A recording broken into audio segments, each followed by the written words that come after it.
It's the Grown Folks Table, where real women is addressing real issues. From politics to health and wellness, from relationships to women's issues. And yes, we pour a little tea and so much more. So pull up a seat and join Vicky, Libby, Dolores, Joyce, and Alicia at the Grown Folks Table.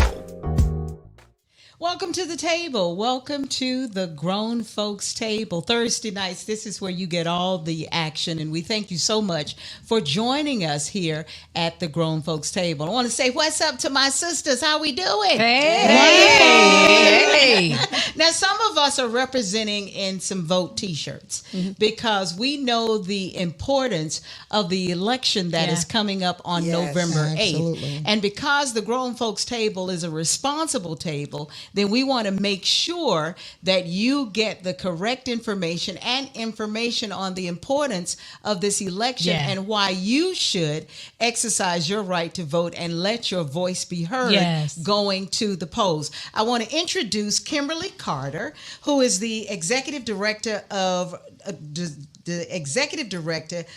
Represent Georgia. Hi, Kimberly. Hi, I'm glad to be here. Thank you for having me today. So briefly tell us, what does that mean to be an executive director of Represent Georgia?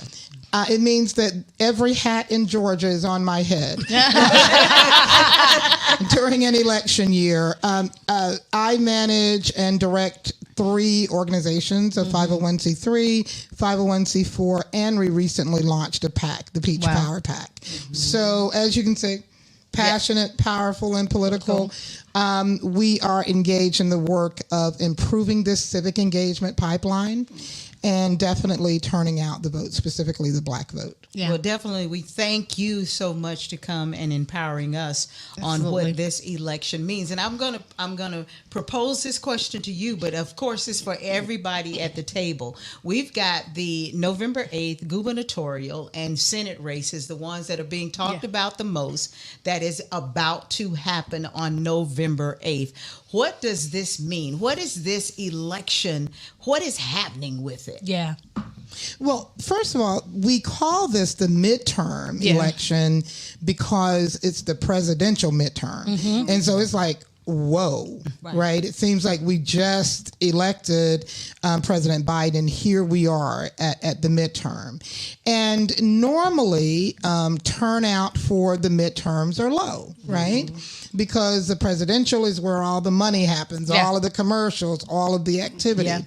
But the midterm is the critical election because it is truly the election that hits you at home the most, right?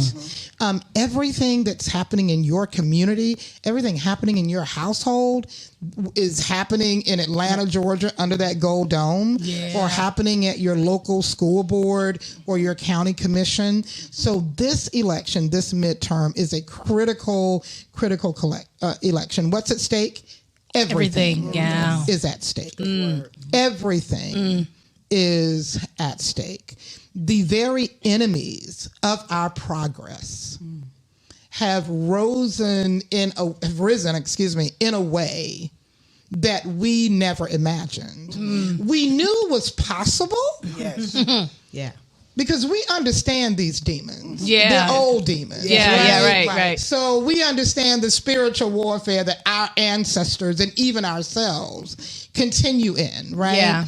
But the level that this has risen to has created such a toxic political climate that turnout is being impacted in a very different way than in a normal way for a midterm election. Wow. So, ladies, how do you all feel about this election or any election day? You know, I'll speak, and it's good to have you here, and certainly we'll be in prayer for you because I can only understand the enormity of what it is you're trying to do. It is. I thought about the. I think it's Charles Dickinson. Dickens says it's the best of times and the worst of times. That's really what we're living in. Absolutely.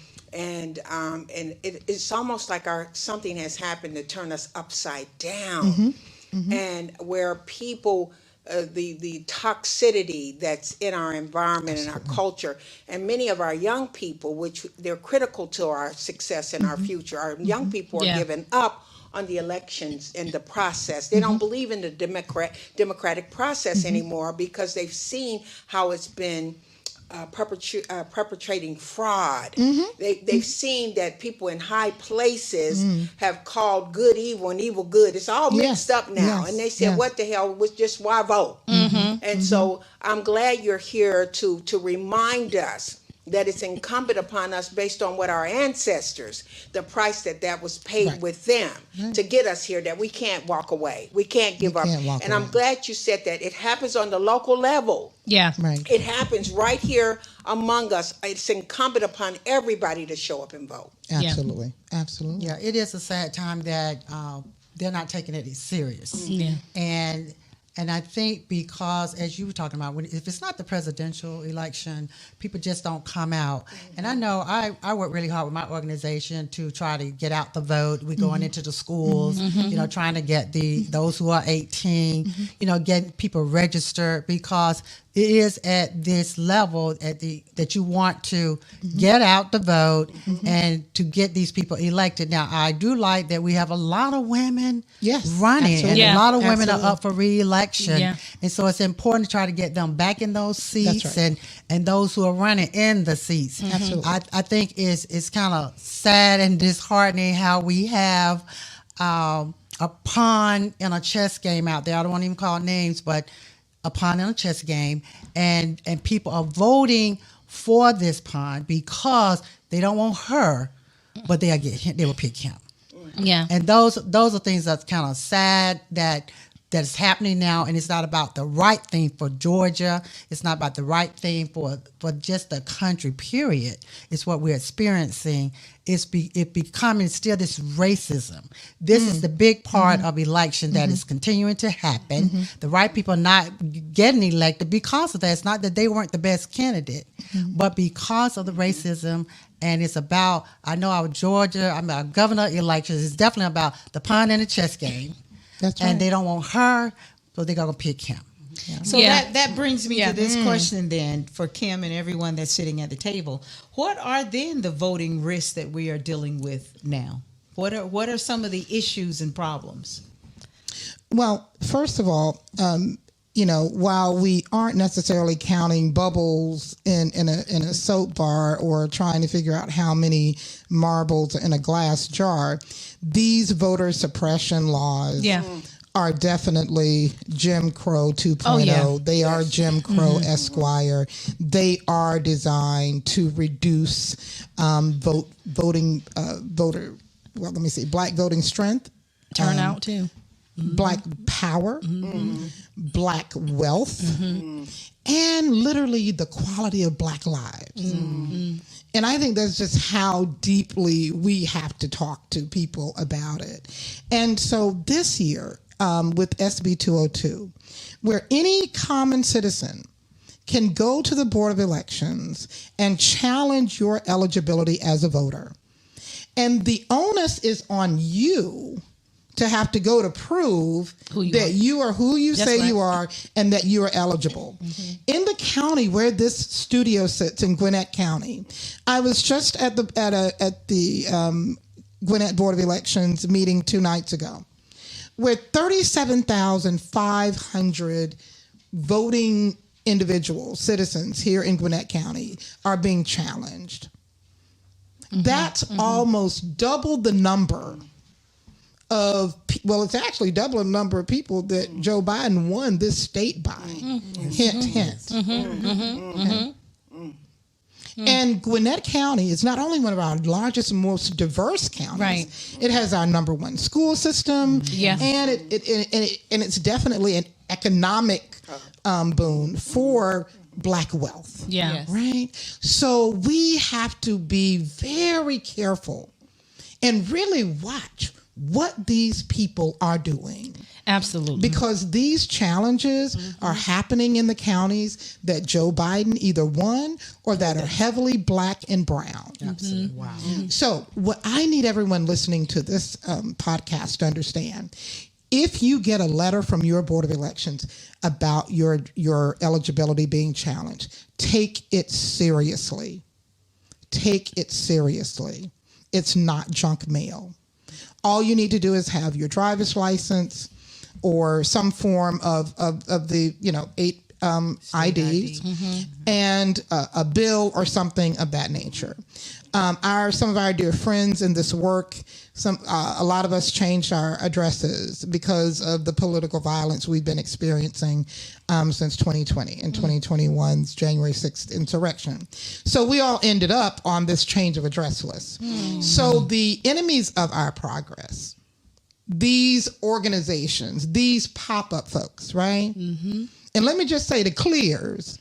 Because, see, black folk couldn't walk in no Board of Elections and say recount. And folk just start recounting. So we understand that this is also a part of white supremacy. Yes, it right? is. And the white gaze, right? So some of my colleagues who've been voting all their lives have received one of these letters and challenges. So if you receive one, take it seriously.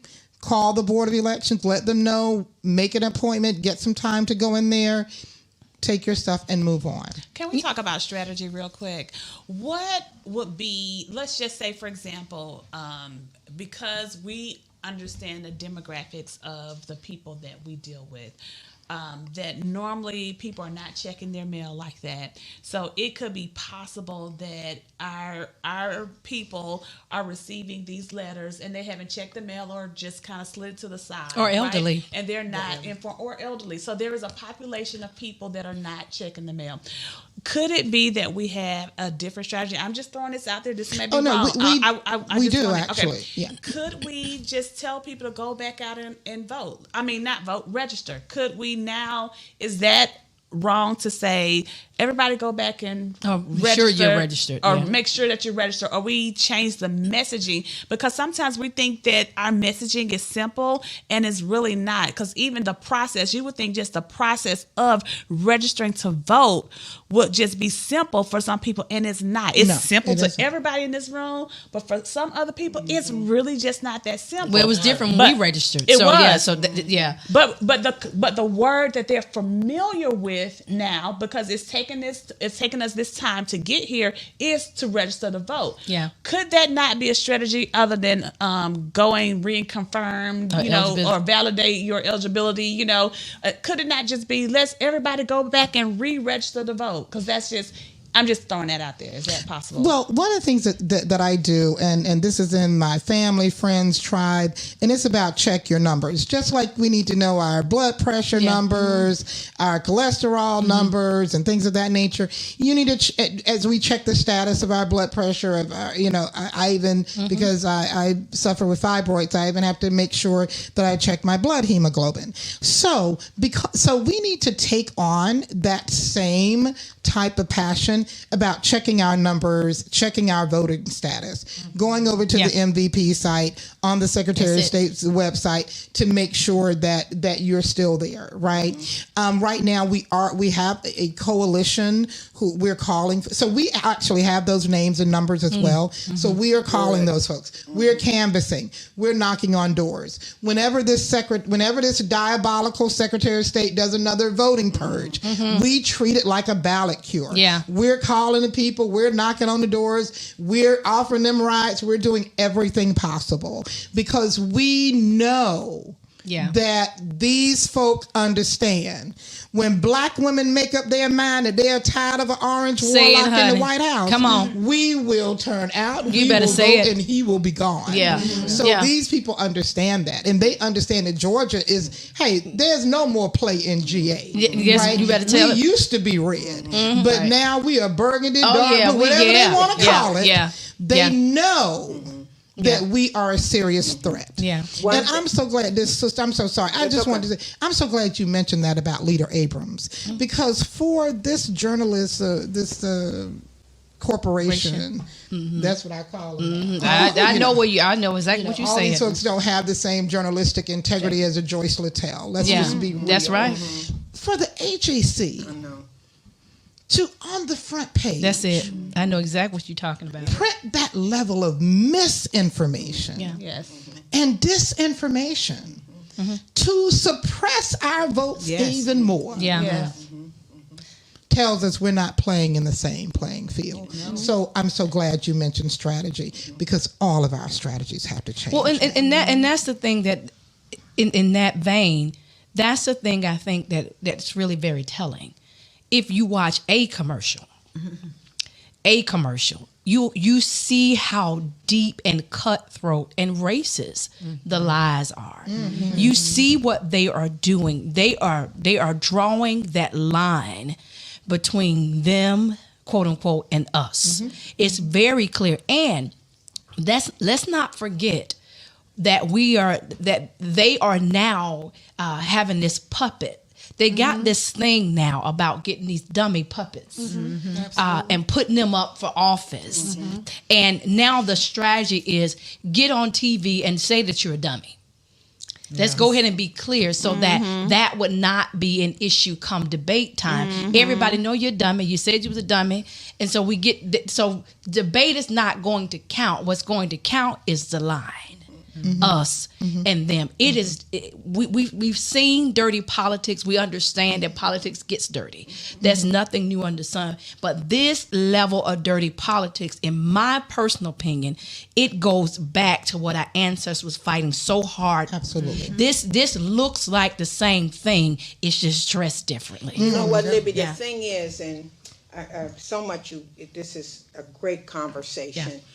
But when he asked a question about strategy, and thank you for your answers, because what I love about what you've said is I'm not just going to tell you the problem, I'm going to tell you some solutions. That's right. And so we're going to make phone calls, we're going to canvass, so we don't sit by. You know, I think there's a scripture says, "Why sit ye here gazing, lest ye die?" Right. So you waiting on somebody to give you some crumbs, right, Libby?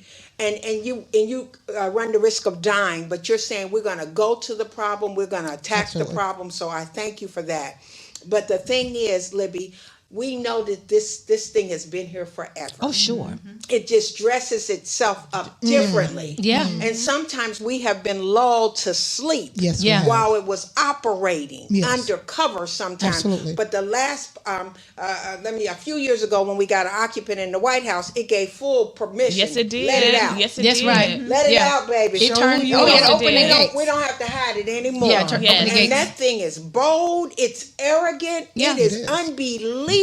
Yeah. And want so it back. we have to rise to the occasion and say we're ready. And we do have, as women, especially Black women, we do need to be the ones to go to the site and check to make sure that our people are registered. I do that for my entire family. Absolutely. I am the one that's plugging in, putting in, because even now, we've been doing absentee ballot for a long time, because you all know that I do have folk that are disabled that I care for. That process completely changed. has completely changed, and it's so difficult, and it's trying to X people out to where even doing the absentee ballot, it becomes cumbersome and exhausting to even do that part, to where people, if it wasn't me helping them do that, people wouldn't even do that.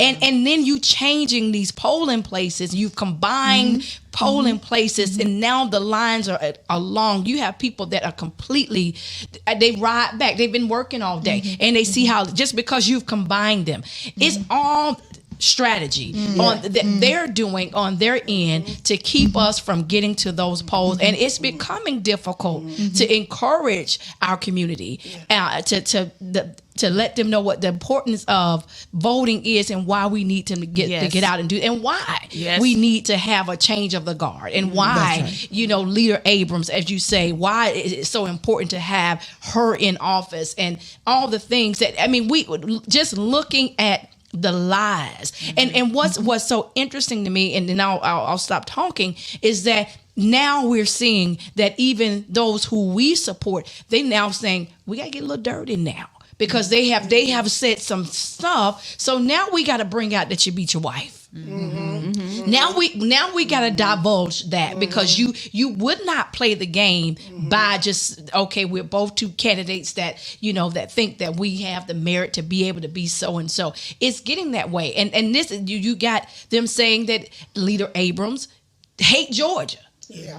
Just things like that. And you're putting this to these uneducated people in these, very small white towns that don't have an education above 8th grade. I'm not judging, I'm just stating they're not understanding anything but that line. And that's why they're even putting the narrative out about her not liking black men.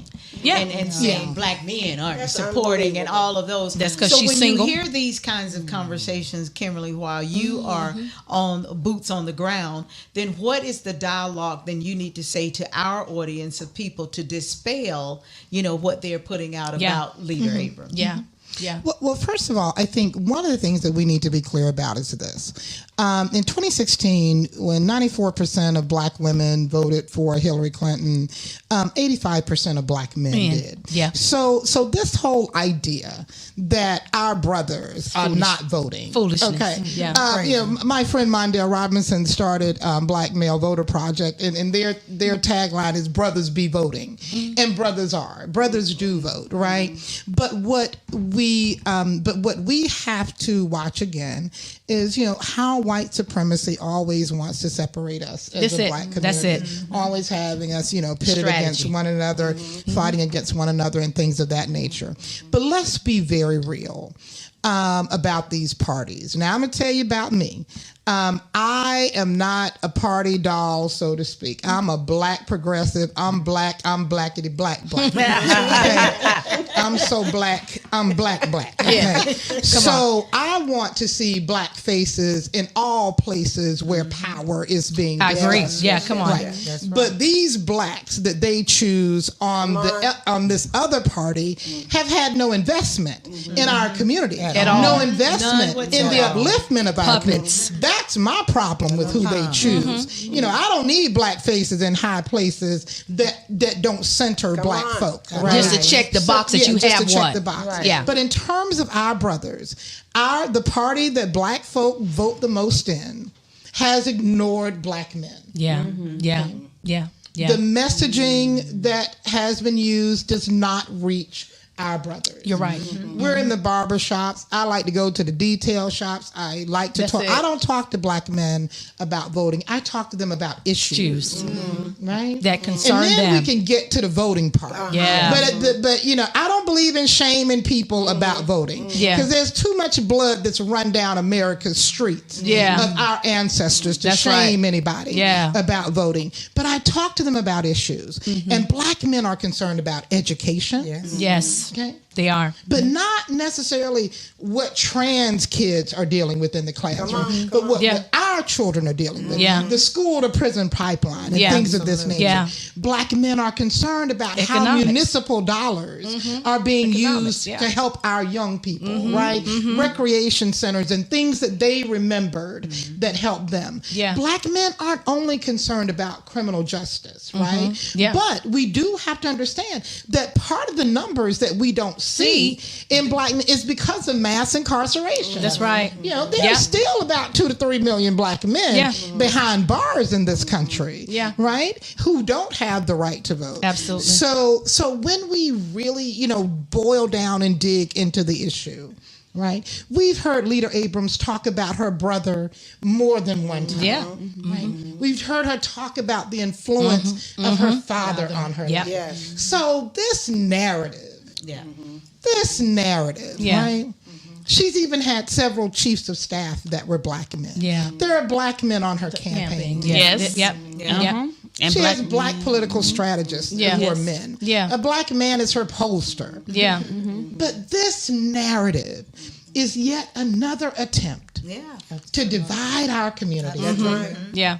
And the challenge and to make us doubt and not trust each other. Yeah, we fall for it. That's the key. That's the challenge. You don't hear the other cultures getting in there and says, he don't have any experience with white men. Right. That's we right. don't hear that, but That's right. we still are dealing stigmatized. That's right. By I hate to use it, the house folks, and then the field folks. I'm going to leave it there. I ain't going to say nothing else, Libby. But we still, that mentality still goes It there. is. That's right. And then we buy into it as a culture. That's right. When realizing when they look at us, they see it's all the same. That's right. That's right. And so I really so appreciate your passion. I appreciate your wisdom and your knowledge about this, to bring about change in our community, because we can talk it, but we have to demonstrate. Yeah. But one of the And things so, I want to say that's missing, I still think is some of the messaging. You know, the messaging is getting lost in there because some things are simpler. They're in layman's terms. We're missing that piece. It's not translating to the younger generation. It's not translating to the people that we have to convince. We're at a space now. We're in a unique space that we have to have a different conversion rate where we need to get those people that don't normally vote to vote, and they're not understanding what's in stake for them. Like, even though for all of us, we understand the big picture, but they're missing the big picture because we're not breaking it down to them to say, okay, if you don't vote, you're not going to get money here. If you don't vote, you miss out on this. They're not seeing that. And we're missing out on that messaging for them to feel like they have some skin in the game. It's not enough for them to say, well, our ancestors fought for us for this right to vote. Because if so, they will be voting. I think you have to grow into that space. But we don't have time for them to grow into that space. If they're of age, we need them to vote. If they are living and breathing and they're our color, we need them to vote. It's now that conversion rate. We need to spend time on TikTok, Instagram, wherever it is that they live, to get the right messaging out, because for some reason it's just not translating to them. They have no urgency. I've been on the ground waving signs, trying to get people to register to vote, and it's like they see right through me. They drive straight through me, standing on Panola Road, saying they have no interest. So for me, I'm thinking we're missing something. I don't know what it is. Well, I take some of the responsibility for it as a political consultant and as a Black political consultant, because for too long we have sold our people this idea that the vote is a magic bullet. And because of that, our people look and say, well, you told me, Kim, in 2008, this was the election of your life. You know? And so I take some responsibility as someone who has been in political consultancy, because we have done that. Instead of telling our people the vote is medicine. It's not a magic bullet. But it is medicine. It can solve some of the conditions that oppress our communities. It's not a full cure. Right? It's right. It's not a panacea. But it is medicine. And when injected properly, change can happen. Right? Because the ancestor John Lewis told us that it is the most non-violent agent of social change that we have. Right. And the other thing is too, I think familiarity is a good thing too. We have to have people to go into certain communities. I'm from the hood, ghetto hood, and I don't see people who came from there coming to talk to me about voting in my language, to where I can understand that. Because you can come in my hood and talk about the answers to you turn blue. I don't care. It's just true. I'm detached from that. That doesn't relate to me until you start talking about the economics. You talk about different things that have issues that affect my community, and begin to educate me through that process. And why it's so important, because what does it mean for me who may have dropped out of high school and now I got 3 kids? But Libby, let me say this quick, Joyce. If we all do our part, if we all just do our part, each one reach one, right? This table represents the divine 9. We have influence, right? Our pastors have a part of that. If we all do our part, because one person can't do it, one organization can't do it, but if we all do our part, we stand better results. And I just think that it's a collective energy. Oh, it is. It is. But I think we got to put some other things in because I think we all been doing our parts. Yeah. But I you got to think go where Alicia said. We got to go where they are. Yeah. They are on TikTok. So you got to come up with some type of voting routine that becomes a challenge. Yeah. And then they'll go to And then the Little League football games. You got to go where they are, and then you got to grab somebody that they can identify with to have that.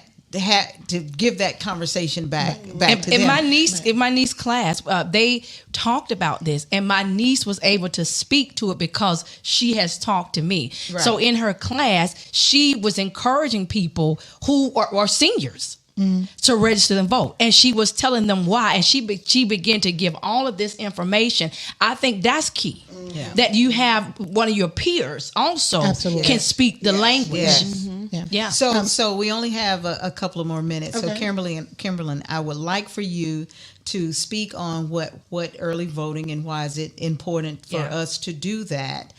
Do know that coming up October the 11th is the last day you can register to vote. Absolutely. So if you're listening to us, please do not let October the 11th pass you by without being a registered voter, because the election is coming up on November 8th. Yeah. So just as a wrap up, Kimberly, please give us the charge for this election.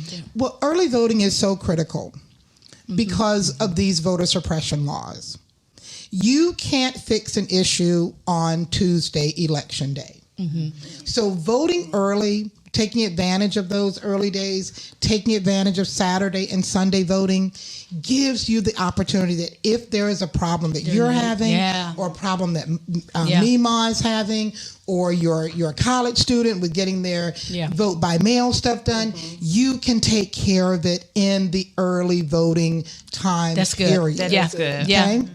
It gives you flexibility. Yeah, it does. With your rights, right? Yeah. Trying to get it done. You have a problem on a Tuesday because these folks now have changed the provisional ballot process. Yes. So if you've been moving and you haven't had time to change your voter registration address, and you go to the wrong precinct after 5 p.m., you will not be given a provisional ballot. That's right. You're going to have to figure out and find where you are supposed to go vote. And these folks are not going to help you and aren't charged to. Yeah. So we need you to go to MVP. That's right. .sos.ga.gov as often as possible, at least once a week.